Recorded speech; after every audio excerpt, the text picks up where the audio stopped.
ஞானானந்தமயம் தெய்வம் நிர்மலஸ்படிகாகிருதியும் ஆதாரம் சர்வ வித்யானாம் ஹயக்ரீவம் உபாஸ்மகே. நேயர்கள் அனைவருக்கும் அஸ்ட்ரோ கேஎஸ் ஐயங்காரின் பணிவான நமஸ்காரங்கள்.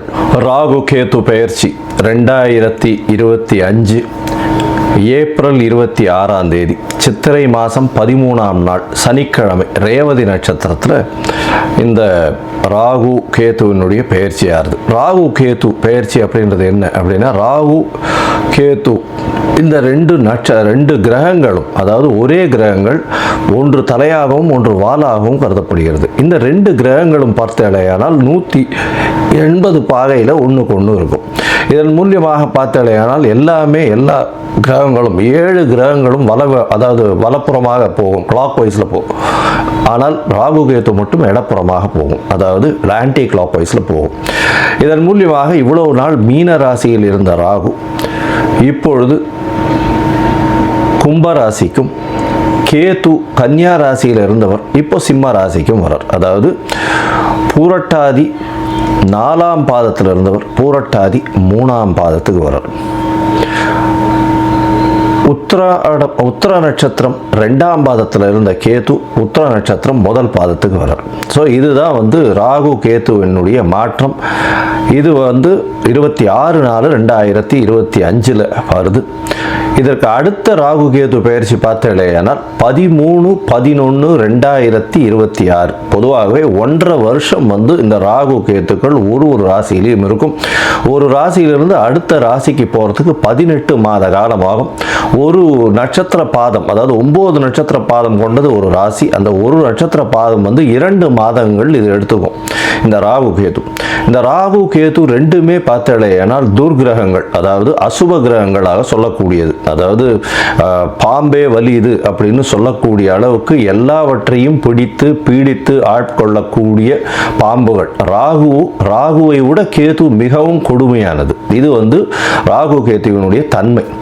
ராகுவை பொறுத்தவரையிலும் பார்த்தேனால் அதாவது போக காரகன். அவர் ராகு எப்பொழுதுமே எல்லாத்தையும் அள்ளி கொடுக்கிறவர். ஏதாவது எந்த ஒரு விஷயம் 1 ரூபா கிடைக்கிற இடத்துல 100 ரூபாயை கிடைக்கக்கூடிய அளவுக்கு பண்ணக்கூடிய போக காரகன். எல்லாவற்றிலும் அபரிமிதமான விஷயங்களை கொண்டு சேர்ப்பார். எல்லாமே ரொம்ப பெரிய ப்ராஜெக்ட்ஸ் எல்லாம் போடுறதெல்லாம் பார்த்தீங்கன்னா ராகுவினுடைய ஆட்டம் ரொம்ப அதிகமாக இருக்கும் அந்த இடத்துல.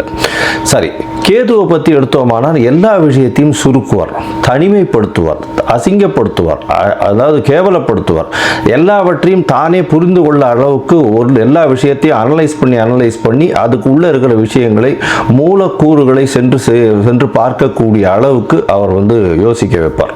தன்னை தானே உணர்தல் அப்படின்றது கேதுவினுடைய ஆதிக்கம் அதிகமாக பொருந்தியவர்களுக்கு நிச்சயமாக உண்டு. இதை தவிர பார்த்தாலேயானால் ராகுவை பொறுத்தவர்களும் 1 100 கூடியவர், ரொம்ப பெருசாக பிரம்மாண்டத்தை கொடுக்கக்கூடியவர். கேது 100 இருந்ததுன்னா 1 ஆகிடுவார், 1 இருந்தால் -100 ஆகிடுவார். அந்த மாதிரி ரொம்ப சுருக்கக்கூடியவர். அவர் இருக்கும் வீட்டையும் பார்க்கும் வீட்டையும் சுருக்கக்கூடியவர். இந்த பொதுவாகவே ராகு கேது ரெண்டுமே துர்கிரகங்கள். ஆனால் சுபர்களுடைய பார்வையோ சுபர்களோடு சேர்ந்து இருக்குமேயானால் ரொம்ப பெரிய ஏற்றத்தை கொடுக்கும். அதை தவிர பார்த்தேனால் சுபர்கள்னு சொல்றதை விட அவர்கள் எந்த வீட்டில் இருக்கிறார்களோ அவர்கள் ஆட்சி உச்ச மூல திரிகோண வீடுகளாக இருந்து அது ஒரு பெரிய ஏற்றத்தை கொடுக்கும். திடீர் ஜாக்பாட்டெல்லாம் அடிக்கக்கூடிய காலகட்டமாக அமைப்போகிறது. அதை தவிர பார்த்தேனால் ராகுவை பொறுத்தவரையிலும், அதாவது வெளிநாட்டிலிருந்து, வெளி மாநிலத்திலிருந்து, வெளி ஊரிலிருந்து, வெளி மதத்திலிருந்து இவர்கள் மூலியமாக உங்களுக்கு இன்வெஸ்ட்மெண்ட் ஃபண்டு வரும். திடீர் வேலை பிராப்திகள் வரும். வெளிநாட்டிலிருந்து வெளிநாடு போகக்கூடிய வேலை பிராப்திகள்லாம் நிறைய வரும். அதை தவிர பார்த்தேனால் வெளியூர் வெளி மாநிலம்லாம் போயிட்டு வரக்கூடிய வாய்ப்புகள்லாம் ரொம்பவுமே அதிகமாக இருக்கும். ஆனால் கேத்துவை பொறுத்தவரையிலும் பார்த்தேனால் கேத்துவுக்கு பொதுவாகவே பார்க்கும்போது அது மருத்துவ கிரகம்னு சொல்லக்கூடியது. மருந்து, அதை தவிர மயக்க நிலையை உருவாக்கக்கூடியது, மயக்க மருந்து, இந்த மாதிரியான விஷயங்கள், போதை வஸ்துக்கள், போதை தரும் இடத்துலையே ஒரு இடத்த விட்டு வெளியில் போகாமல் இருக்கக்கூடியது. ராகுவும் போதை தருவார். போதைக்கு உண்டான பொருட்களுக்கு உண்டானது இது பண்ணுறது, ட்ரக் டிராஃபிக்கிங் இதெல்லாம் பண்ணுறதுக்கும் ராகு வேணும். கேது அந்த மூலப்பொருளாக இருப்பார். அதுதான் ரொம்ப விஷயம். 2 பேருமே எல்லாருமே ஒரே இடத்துல வருவாங்க, ஆனால் கொஞ்சம் கொஞ்சம் மாறுபடுவாங்க. ரொம்ப ஜாகிரதையாக அதை வந்து கணக்கு பண்ணணும். அது தவிர பார்த்தேனால் அதாவது இந்த பில்லி சூன்யம் ஏவல் ஒருத்தரை வந்து பயமுறுத்துறது இந்த மாதிரியான விஷயங்கள் எல்லாம் கேத்துவனுடைய ஜாலங்கள் அதிகமாக இருக்கும். ராகுவை பொறுத்தவரைக்கும் அவர் சொல்லி அடுத்தவங்க கேட்டு மயக்க வைக்கக்கூடிய அளவுக்கு அந்த கரும்பாம்பு செம்பாம்புன்னு சொல்லுவாங்க. ராகுவை கரும்பாம்புன்னு கேத்துவை செம்பாம்புன்னு சொல்லுவாங்க. ராகுவுக்கு பார்த்தீங்கன்னா 18 வருஷம் இந்த விம்சோத்தரி திசையில் கொடுத்துருக்காங்க. கேத்துவுக்கு 7 வருஷம் கொடுத்துருக்காங்க. 18 வருஷத்தில் ஒருவருக்கு ராகு நல்லபடியாக இருந்து சுவர்களால் பார்க்கப்பட்டு அவர்களுடைய இருந்த இடத்தினுடைய வீட்டினுடைய அதிபதி ஆட்சி உச்ச மூல திரிகோணம் திக்பலம் இந்த மாதிரியான விஷயங்கள் அடைந்திருந்தாரே ஆனால் நல்ல ஒரு யோகத்தை அந்த காலகட்டத்தில் கொடுப்பார். இப்போ பார்த்தேனால் இந்த ராகு கேத்துக்கு பார்த்தீங்களேனால் ராகுக்கும் கேத்துவுக்கும் சிறு சிறு அதாவது பிரச்சனைகள் இருக்குமே ஆனால் அவர்கள் இருக்கும் இடத்தின் மூலியமாக பிரச்சனை இருக்குமே ஆனால் அவர்களுக்கு என்ன எளிய பரிகாரம் செய்யலாம் அப்படின்றத பார்க்கும்பொழுது ராகுவுக்கு எளிமையான பரிகாரம் அப்படின்னு சொல்லக்கூடியது ராகு காயத்ரி. ராகு காயத்ரி அப்படின்றத சொல்றோம்னா ஓம் நாகத்வஜாய வித்மஹே பத்மஹஸ்தாய தீமஹி தன்னோ ராகு பிரச்சோதயாத். நான் திருப்பியும் சொல்கிறேன். ஓம் நாகத்வஜாய வித்மஹே பத்மஹஸ்தாய தீமஹி தன்னோ ராகு பிரச்சோதயாத் அப்படின்றது ராகு காயத்ரியும். கேதுதா காயத்ரி அப்படின்னு சொல்லக்கூடியது ஓம் அஸ்வத்வஜாய வித்மஹே சூலஹஸ்தாய தீமஹி தன்னோ கேது பிரச்சோதயாத் அப்படின்றதையும், அதாவது திருப்பியும் சொல்கிறேன். ஓம் அஸ்வத்வஜாய வித்மஹே சூலஹஸ்தாய தீமஹி தன்னோ கேது பிரச்சோதயாத் அப்படின்றது ஒரு நாளைக்கு ராகுவினுடைய காயத்ரி 7 முறையும் கேதுவினுடைய காயத்ரி 4 முறையுமாவது சொல்வதன் மூலியமாக ராகு கேத்துவுக்கு செய்யக்கூடிய எளிய பரிகாரமாக சொல்கிறோம். அது தவிர பார்த்தேன்னா ராகு கேத்துவுக்கு வேற என்னென்ன அப்படின்னா ராகுவுக்கு உண்டான கடவுளாக சொல்லக்கூடியது வந்து இந்த பத்ரகாளி, மிகுந்த கோபத்தில் இருக்கக்கூடிய ஆக்ரோஷத்தில் இருக்கக்கூடிய கடவுள்கள். அது தவிர பத்ரகாளி, அதுக்கப்புறம் பார்த்தேன்னா இந்த இது ஐயனார் அந்த மாதிரியான இதுவில் சொல்லுவோம். அது தவிர பார்த்தேன்னா இந்த பிரத்யங்கரா இவங்கள்லாம் ராகுவுக்கு உண்டான தெய்வங்களாக சொல்லக்கூடியது. அதுக்கப்புறம் பார்த்தேனால் நரசிம்மர் ராகுவுக்கு உண்டான தெய்வம். ஏன்னா மிகுந்த கோபத்தோடு ஆக்ரோஷத்தோடு இருக்கக்கூடியவர். இதெல்லாம் வந்து இந்த தெய்வங்கள் எல்லாமே வந்து ராகுவுக்கு உண்டான பரிகார ஸ்தலங்களாக இந்த தெய்வங்கள் இருக்கக்கூடிய இடத்த இது பண்ணலாம். அது தவிர பார்த்தேனால் இவர்களுக்கு எலுமிச்சம்பழம் மாலை, எலுமிச்சம்பழம் இதில் வந்து நல்லெண்ணெய் விட்டு இது ஏற்றுறது, எண்ணெய் விட்டு திரி போட்டு விளக்கு ஏற்றுறது. அது தவிர பார்த்தேனால் பூசணிக்காயை 2ஆக கட் பண்ணி அதில் இருக்கிற சதப்பத்தை எடுத்துட்டு எண்ணெயை விட்டு ஏற்றுறது. இதெல்லாம் வந்து ராகுவுக்கு உண்டான தோஷங்களை நிவர்த்தி செய்யக்கூடியது, ராகுவுக்கு உண்டான எளிய பரிகாரங்களாக சொல்லக்கூடியது. அது தவிர பார்த்தீங்களேனால் இந்த இது கேத்துவுக்கு உண்டானது என்ன அப்படின்னா விநாயகரை சொல்வார்கள். அது தவிர ஆஞ்சநேயர், அதாவது தலை மாறியவர்கள், அதாவது விநாயகரும் சரி ஆஞ்சநேயரும் சரி இவர்கள் 2 பேரையும் சொல்லுவாங்க. அது தவிர வந்து சித்தர்கள், யோகிகள், ஞான குருமார்கள், குரு பீடங்கள், மடங்கள் இதெல்லாம் சொல்லக்கூடியது. இந்த இடத்துக்கெல்லாம் போய் உங்களால் முடிஞ்ச படிப்புக்கு உண்டான ஏதாவது உங்களால் தானங்கள் செய்ய முடிஞ்சதே ஆனால் இந்த இடத்துல ஒரு நல்ல ஏற்றம் கிடைக்கும்.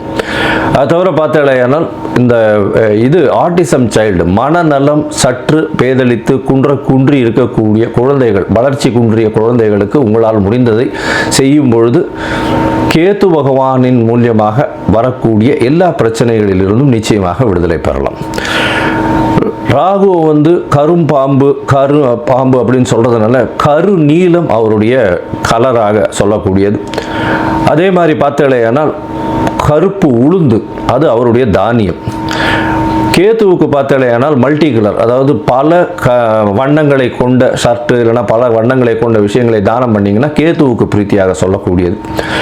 கேத்துவுக்கு வந்து கொள்ளு அது வந்து தானமாக கொடுக்கறதோ, கொள்ளு வந்து தானமாக இது பண்ணுறதோ, அது அந்த தானியம் வந்து கொள்ளு வந்து கேத்துவுக்கு உண்டானது. ராகுவுக்கு பார்த்தீங்கன்னா இந்த சூதாட்டம், கேளிக்கை மையம், அது தவிர பாரு அந்த மாதிரியான விஷயங்கள் வந்து ராகுவினுடைய இடத்தின் கட்டுப்பாட்டை கொண்டவர் அவர். கேத்துவுக்கு வந்து மடம், அது தவிர வந்து இது தபோவனம் இந்த மாதிரியான விஷயங்கள். அதை தவிர தனித்து இருக்கக்கூடிய இடங்கள், அதை தவிர வந்து இந்த தவம் செய்யும் இடம், இதெல்லாம் பார்த்தீங்கன்னா கேதுவனுடைய இடமாக சொல்கிறாங்க. இது தவிர பார்த்தலையானால் இந்த ராகுவுக்கும் கேதுவுக்கும் 3-11 பார்வை இருக்குன்னு சில ஜோதிட கிரந்தங்கள் சொல்கிறது. அதாவது இப்போ பார்த்தலையானால் கும்பராசியில் ராகு இருக்கிறதுனால 3ஆம் இடம்னு சொல்லக்கூடிய மேஷத்தையும் தனுசு அப்படின்ற 11ஆம் இடத்தையும் பார்க்கறது ராகு. கேதுவை பொறுத்தவரையிலும் மிதுனத்தையும் துலாத்தையும் பார்க்கும். அவர் இருக்கும் வீட்டிலிருந்து 3-11 7ஆம் இடத்தை எல்லா கிரகங்களும் பார்க்கும். ஏன்னா சப்தம பார்வை உண்டு அப்படின்றத சொல்கிறது. சரி, இப்போ வந்து ராகுவை பற்றி பேசணும்னா பேசிகிட்டே இருக்கலாம். கிட்டத்தட்ட வந்து ஒரு 3 மணி நேரம் 4 மணி நேரம் கூட கண்டினியூஸாக பேசலாம். ஆனால் இப்போ வந்து நம்ம ஒரு ராசிக்கும் மேஷம் முதல் மீனம் வரை என்னென்ன பலன்கள்னு பார்ப்போம். அதை தவிர தனியாகவே ராகுவுக்குன்னு ஒரு 1/2 hour 1 hour வீடியோ தனியாக போடுறேன். நான் பார்ட் 1 பார்ட் 2 தனியாக போடுறேன். சரி, இப்போ மேஷம் முதல் மீனம் வரை இந்த ராகு கேது பெயர்ச்சியின் மாற்றங்கள் ஏற்றங்கள் என்னென்ன, அவர்களுடைய பார்வை என்னென்ன, என்ன பரிகாரங்கள் செய்யலாம், என்ன கோயிலுக்கு போகலாம் அப்படின்றத பார்ப்போம். இந்த சேனல், என்னுடைய சேனல் பார்த்துட்டு இருக்கவங்க உங்களுக்கு ஜாதகம் பார்க்கணும் அப்படின்னா நீங்கள் என்னுடைய மொபைல் நம்பருக்கு, கீழே கொடுக்கப்பட்டிருக்கிற மொபைல் நம்பருக்கு எனக்கு வாட்ஸ்அப் பண்ணுங்க. உங்களுடைய பெயர், உங்களுடைய தாய் தகப்பனார் பெயர், உங்களுடைய பிறந்த நேரம், தேதி, உங்களுடைய பிறந்த இடம், date of birth, time of birth, place of birth, உங்களுடைய நேம், பேரண்ட்ஸ் நேம், இதுவரெல்லாம் அனுப்புங்க. சந்தி இருக்கான்னு பார்க்குறேன். ஏன்னா லக்ன சந்தி, பாத சந்தி இதெல்லாம் பார்க்கணும். சந்திரனுடைய சந்தி இருக்கா, என்ன ஏதுன்னு பார்க்கணும். இதற்கு காரணம் என்ன அப்படின்னா பல வகையான பஞ்சாங்கங்களை உபயோகப்படுத்துகிறா. பஞ்சாங்கங்கள் உபயோகப்படுத்தக்கூடிய இடமும் வந்து பல இடங்கள் மாறுபடும். அதாவது ஸ்ரீரங்கத்து பஞ்சாங்கத்தில் டெல்லியில் பிறந்த குழந்தைகளுக்கு பேஸ் பண்ணி பார்ப்பா. அப்போது சூரிய உதயமே மாறும். அதனால் சந்தி வரக்கூடிய வாய்ப்புகள் மிகவும் அதிகம். அவங்க வந்து மிருகசீரிஷ நட்சத்திரம் அப்படின்னு நினச்சிட்டு இருப்பாங்க, 2ஆம் பாதம் அப்படின்னு நினச்சிட்டு இருப்பாள். ஆனால் பார்த்தாலேயானால் 3ஆம் பாதத்தில் மிதுன ராசியில் இருப்பாள். இந்த அவள் வந்து 50 வயசு ஆகிட்டு இருக்கும், ரிஷப ராசிக்கு வந்து அர்ச்சனை பண்ணிட்டு இருப்பாள். ஆனால் மிதுன ராசியில் பிறந்திருப்பாள். ஸோ இந்த மாதிரியான மாற்றங்கள்லாம் நிறைய இருக்குது. அதனால் உங்களுடைய ஜாதகத்தை நானே போட்டு அதன் வழியாக சந்தி இருக்கான்றதை பார்த்து உங்களுக்கு உண்டான பலன்கள் என்ன ஏதுன்றதை டிஸ்கஸ் பண்ணுறேன். அதற்குண்டான கட்டணம் என்னன்றது போடுறேன். அந்த கட்டணத்தை செலுத்திட்டு நீங்கள் அப்பாயின்மெண்ட் எடுத்துக்கோங்க. சரி, இப்போது ராகு கேதுவின் பயிற்சி 2025 2026 மேஷம் முதல் மீனம் வரை ஒரு ராசியாக. துலாம், சித்திரை, சுவாதி, விசாகம் இந்த 3 நட்சத்திரம் 9 பாதங்களை கொண்ட ராசி. ராசியின் அதிபதி அப்படின்னு சொல்லக்கூடியவர் சுக்கிரன் ஒரு மாத கிரகம். அதனால் வந்து இப்போ ராகு கேதுவின் பயிற்சி வந்து வருஷ கிரகம் 1.5 வருஷம் இந்த ராகு கேது பயிற்சி இருக்க போகிறது. அதாவது 26/4/2025 13/11/2026 வரலும் உண்டான காலகட்டத்தில் இந்த ராகு கேது பயிற்சி நடக்கிறது. இந்த காலகட்டத்தில் பார்த்தீங்கன்னா உங்களுடைய ராசிக்கு 5ஆம் இடத்துல ராகு, 5ஆம் இடத்தில் ராகுவும் 11ஆம் இடத்துல கேதுவும் வரார். 5ஆம் இடத்துல ராகு வராரு. சார் என்ன சார் இது அப்படின்னு சொன்னீங்கன்னா, குழந்தை பிராப்தியில் சற்று பின்னடைவு இருந்தாலும் கண்டிப்பாக குழந்தை பிராப்தி உண்டு. ஏன்னா 5ஆம் இடத்தில் இருக்கக்கூடிய சனி ஆட்சி மூல திரிகோணம் பெற்று இருக்கிறது பெரிய விசேஷம். இதன் மூலியமாக பார்த்தலையானால் 5ஆம் இடம் வலுப்பெற்று போகிறது. அதுவும் ஒரு 10 நாளில் குருவும் வந்து உங்களுடைய ராசிக்கு பார்த்தேன்னா, அதாவது 9ஆம் இடத்திலிருந்து பார்க்குறார். உங்களுடைய ராசிக்கு 9ஆம் பார்வையில் பார்க்குறார் அவர் 5ஆம் இடத்தை. இதன் மூலியமாக பெரிய ஏற்றம் கிடைக்கக்கூடிய காலகட்டமாக அமையப்போகிறது. இந்த காலகட்டத்தில் எல்லா விதமான வெற்றிகளும் வரக்கூடிய வாய்ப்புகள் உண்டு. 5ஆம் இடம்னு சொல்லக்கூடியது வந்து பூர்வ புண்ணிய புத்திர ஸ்தானம். உங்களுடைய பதவி, புகழ், அந்தஸ்து, கௌரவம்லாம் வரக்கூடியது. உங்களுடைய மூதாதையர்களை பற்றி சொல்லக்கூடியது. அதுவும் ராகுவின் சம்பந்தம்னு சொல்லும்போது தந்தையின் வழியின் மூதாதையர்களை பற்றி குறிப்பிடக்கூடிய இடமாக இருக்கும். அதனால் வந்து பார்த்தீங்கன்னா இந்த ராகு 5ஆம் இடத்துல இருக்கிறது பெரிய விசேஷம், பெரிய ஏற்றத்தை கொடுக்கும். அதுவும் சனியோட சேர்ந்து குருவின் பார்வையில் இருக்கிற கோதண்ட ராகுவா மாறுறார். எல்லா விதமான வெற்றிகளும் கொடுக்கக்கூடிய காலகட்டமாக அமைய போகிறது. எடுத்த காரியங்கள் அனைத்தும் வெற்றி. உங்களுக்கு புதிய பதவி, புகழ், அந்தஸ்து, கௌரவம்லாம் வரக்கூடிய வாய்ப்புகள் நிச்சயமாக இருக்கும். எது எடுத்தீங்கன்னாலும் அந்த காரியத்தில் நிச்சயமான வெற்றி கிடைக்கக்கூடிய வாய்ப்புகள் உண்டு. பிரம்மாண்டமான ஒரு பெரிய மாற்றத்தை உங்கள் வாழ்வில் எதிர்பார்க்கக்கூடிய வாய்ப்புகள் உண்டு. ராசிக்கு 5ஆம் இடத்தில் இருக்கக்கூடிய ராகு அவர் உங்களுடைய ராசிக்கு 7ஆம் இடத்தையும் உங்களுடைய ராசிக்கு 3ஆம் இடத்தையும் பார்க்கிறார். இதன் மூலியமாக பார்த்தோம்னா புதிய முயற்சிகள் எல்லாமே வெற்றி பெறும். எடுத்த முயற்சிகள் எல்லாமே வெற்றி பெறும். இருந்தாலும் உங்களுடைய இளைய சகோதரர்கள் கூட சற்று பிணக்கு ஏற்படக்கூடிய வாய்ப்புகள் உண்டு. அண்டர்ஸ்டாண்டிங்கில் பிரச்சனை இருக்கக்கூடிய வாய்ப்புகள் உண்டு. 7ஆம் இடத்தை ராகு பார்க்கிறார். இதன் மூலியமாக தொழிலில் பார்ட்னர்ஷிப், அதாவது கூட்டு தொழிலில் பெரிய ஏற்றம் கிடைக்கக்கூடிய காலகட்டமாக அமையும். இருந்தாலும் எதிர்பாலினத்தவர் மூலியமாக சற்று பிரச்சனை ஏற்படக்கூடிய வாய்ப்புகள் கண்டிப்பாக உண்டு. அதை தவிர பார்த்தால் திருமணத்திற்கு பார்த்து கொண்டிருப்பவர்களுக்கு சற்று பின்னடைவு ஏற்படக்கூடிய வாய்ப்புகள் கண்டிப்பாக இருக்கும். இந்த காலகட்டத்தில் பார்த்தோம்னா உங்களுடைய ராசிக்கு, அதுவும் துலா ராசிக்காரர்களுக்கு 11ஆம் இடத்துல போய் கேத்து இருக்கார். 11ஆம் இடத்துல கேத்து இருக்கிறது அப்படின்னு சொல்லக்கூடியது உங்களுடைய லாபத்தை சற்று குறைக்கக்கூடிய வாய்ப்புகள் உண்டு. இருந்தாலும் லாபத்தை எந்த அளவுக்கு கம்மியான இதுலேயும் ரொம்ப எளிமையாக எப்படி வெல்லலாம் அப்படின்றத உங்களுக்கு கற்றுக் கொடுப்பார். அது ஏன்னா கேத்து அங்கே இருக்கிறதுனால எல்லா விஷயத்திலையும் எப்படி லாபத்தை சேர்க்க முடியும் அப்படின்றத பார்க்கறதுக்கு பண்ணுவார். இந்த காலகட்டத்தில் பார்த்தீங்கன்னா மூத்த சகோதரர்களோட சகோதரிகளோட சிறு சிறு பிரச்சனைகள் இருக்கக்கூடிய வாய்ப்புகள் உண்டு. ஏன்னா 11ஆம் இடத்துல இருக்கக்கூடிய கேத்து கண்டிப்பாக மூத்த சகோதரர்களோட சற்று பிரச்சனையை ஏற்படுத்தக்கூடிய வாய்ப்புகள் உண்டு. பண வரவிற்கு பஞ்சம் இருக்காது. எடுத்த காரியங்கள் அனைத்தும் நிறைவேறக்கூடிய வாய்ப்புகள் உண்டு. வெளிநாடு, வெளியூர், வெளிமாநிலம் சென்று படிக்கக்கூடிய பாக்கியம் உண்டு. போட்டிகள் எல்லாவற்றிலும் வெற்றி பெறக்கூடிய வாய்ப்புகள் உண்டு. 11ஆம் இடத்தில் இருக்கக்கூடிய கேத்து உங்களுடைய ராசியையும் பார்க்கிறார். அது தவிர உங்களுடைய ராசிக்கு 9ஆம் இடத்தையும் பார்க்கிறார். தந்தையின் உடல்நிலையில் சற்று பின்னடைவு இருந்தாலும் குரு அங்கே இருக்கிறதுனால நல்ல ஒரு ஏற்றம் இருக்கக்கூடிய காலகட்டமாக அமைய போகிறது. இந்த காலகட்டத்தில் வெளிநாடு போய் படிக்கக்கூடிய யோகம், வெளியூர், வெளிமாநிலம் சென்று படிக்கக்கூடிய யோகம் உங்களுக்கு நிச்சயமாக உண்டு.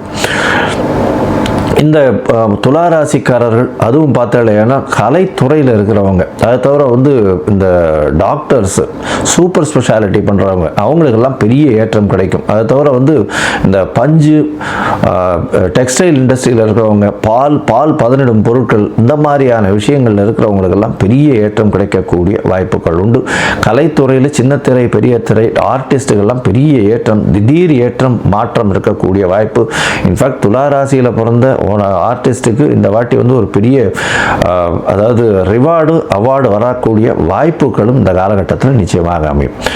இந்த துளாராசிக்காரர்களுக்கு பார்த்தாலேயானால், அதாவது மொத்தத்தில் பார்க்கும்பொழுது இந்த துளாராசிக்காரர்களுக்கு ரொம்பவும் ஏற்றமான காலம். நீங்கள் இந்த திருப்பூர் பக்கத்தில் திருமுருகன் பூண்டி அப்படின்னு ஒரு இடம் இருக்குது. இது கேத்து ஸ்தலம்னு சொல்கிறாங்க. இந்த திருமுருகன் பூண்டியில் போயிட்டு அந்த கேத்து ஸ்தலத்துக்கு உண்டான பரிகாரங்களை பண்ணிட்டு வர்றதன் மூலியமாக உங்கள் உடல்நிலையில் நல்ல ஏற்றம் இருக்கக்கூடிய காலகட்டம். ஏன்னா ராகுவை பற்றி கவலை இல்லை. 5ஆம் இடத்துல இருக்கிறது நிச்சயமாகவே பெரிய ஏற்றத்தை கொடுக்க போகிறார். 11ஆம் இடத்துல இருக்கக்கூடிய கேத்து உங்களுடைய இதுவை பார்க்கறதுனால, ராசியை பார்க்கறதுனால உடல்நிலையில் சற்று பின்னடைவு ஏற்படக்கூடிய வாய்ப்புகள் உண்டு. அதனால் அங்கே போயிட்டு வர்றதன் மூலியமாக நல்ல ஒரு ஏற்றம் இருக்கக்கூடிய காலகட்டம். சரி, மொத்தத்தில் பார்க்கும்பொழுது இந்த துளாராசிக்காரர்களுக்கு மிகவும் ஏற்றமான காலம்.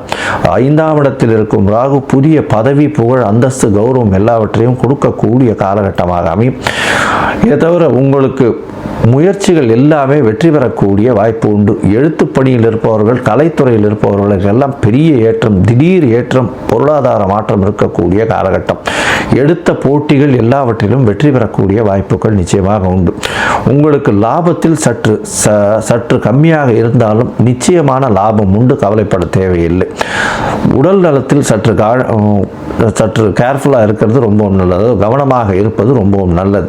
தந்தையின் உடல் நலத்தில் நிச்சயமான கவலை தேவை. அதாவது தந்தையின் உடல் நலத்தில் பின்னடைவு இருந்தாலும் நிச்சயமான ஏற்றம் இருக்கக்கூடிய வாய்ப்புகள் உண்டு. ஏன்னா குரு பகவான் பார்க்கறதுனால இந்த காலகட்டத்தில் பார்த்தலையினால் நீங்கள் திருமுருகன் பூண்டி, திருப்பூருக்கு அருகே இருக்கக்கூடிய இடத்துல போயிட்டு வந்தது மூலியமாக ராகு கேத்துவின் பயிற்சி உங்களுக்கு ஒரு பெரிய ஏற்றத்தையும் மாற்றத்தையும் உங்கள் வாழ்வில் கொடுக்கும். 95 விழுக்காடு உங்களுக்கு இந்த ராகு கேத்து பயிற்சி பெரிய மாற்றத்தை கொடுக்கக்கூடிய காலகட்டமாக அமையும்.